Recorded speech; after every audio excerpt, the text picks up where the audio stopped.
You must die, you old hag. Help. Help, baby. That's what rang in my ears the day my mother died. Echoes of heartlessness that cost her everything.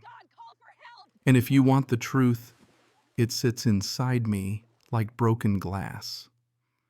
Because Karen, our friendly neighborhood HOA president, never gave a damn about people or context or consequences. She only cared about laminated rules, fake authority, and the power rush of telling folks no. That's how all of this began, quietly, cruelly, the kind of story you ignore until it owns you. My family home was my everything. Granddad built it himself, stubborn as a fence post, patient as a river. That house stood before sidewalks, before subdivision signs, before anyone thought to map out where progress would land. I learned to balance on the old dock out back, caught my first fish off its edge, measured summers by the taste of lake water and the sound of laughter echoing off pine trees. Years rolled by. My siblings scattered, some chasing jobs, some chasing love, but I stayed put, mowing the grass, patching fences, holding on to a little piece of history while the rest of the world sped up. Then the developers circled like buzzards. One by one, they snapped up the lots around us. Next came the HOA buying land by the acre, boxing us in with cookie-cutter lawns and community guidelines. Suddenly, my family place was the last island left. But I didn't fight them, not at first. I nodded, smiled, played neighborly. I figured boundaries meant something. Turns out I was the only one who believed that. The summer mom came home in her wheelchair, sunlight in her hair, and a stubborn glint in her eyes. Was the summer everything shifted. She asked about the lake, about fishing, about whether I still went down there. I laughed, told her, not in years. She rolled closer, pointed to muddy footprints, bent reeds, grass crushed where no one should have been. I think someone's using our lake, she whispered. I shrugged it off. Probably animals. But she just smiled, that knowing mom smile, the one that says she's already solved the puzzle and is just waiting for you to catch up. Days passed. I started noticing things trash that wasn't ours. A camp chair moved out of place, the gate latch warm to the touch like someone had just come through. At night I'd lie awake and hear the water, restless like it was whispering secrets I wasn't ready to face. It felt wrong. Like someone was reading my private diary out loud. Still, accusing neighbors is a tough thing to do, makes you feel crazy until you see the proof for yourself.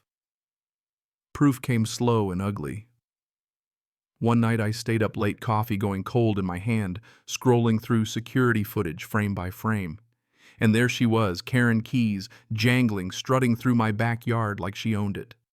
Behind her, a parade of HOA board members, coolers, fishing rods, folding chairs, the works. They came when I was gone, laughing, drinking, treating my lake like a private resort stolen by paperwork. That was the moment rage replaced doubt. Not the loud table-flipping kind, but the cold, surgical kind. I called an emergency HOA meeting on my porch. Karen showed up first, loud beaming, already talking over everybody else.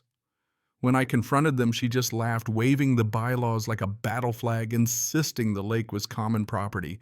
She said the police wouldn't touch her, that lawsuits were for people who can't read. Neighbors just stared at their shoes, too used to her power to step in. I told her right there if she wanted to find out about consequences to try me again. She grinned a challenge if I ever saw one.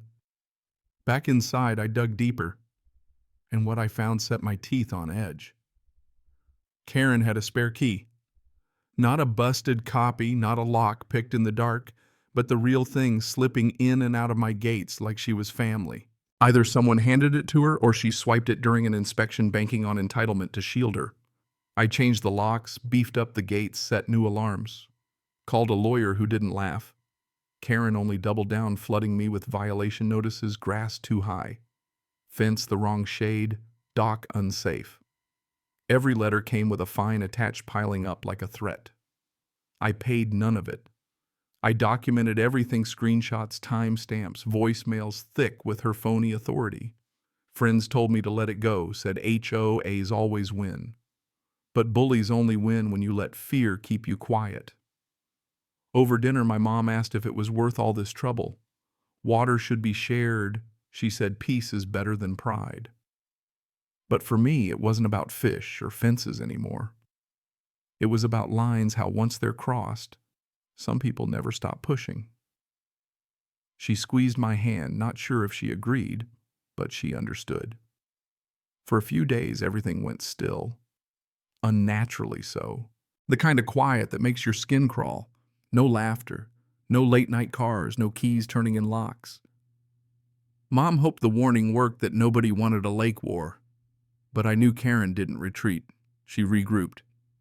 People like her feed on power, and every time you deny them, they just get hungrier. Next week, I left for a 2-day work trip. Routine. I checked alarms, told Mom to keep the place locked down. She joked about being the world's meanest gatekeeper. Second morning gone, my phone lit up with missed calls, numbers I didn't know, a voicemail drowned out by sirens. Neighbor said there's been an emergency. I don't remember the drive, just the feeling that the road couldn't move fast enough. Police cars blocked our street, yellow tape flapped in the wind. An ambulance waited, doors open, faces grim. I bolted. Someone tried to stop me, but I shoved past, and then I saw the black bag, small, impossibly small, given how loud my heart was thundering. My mother. Gone.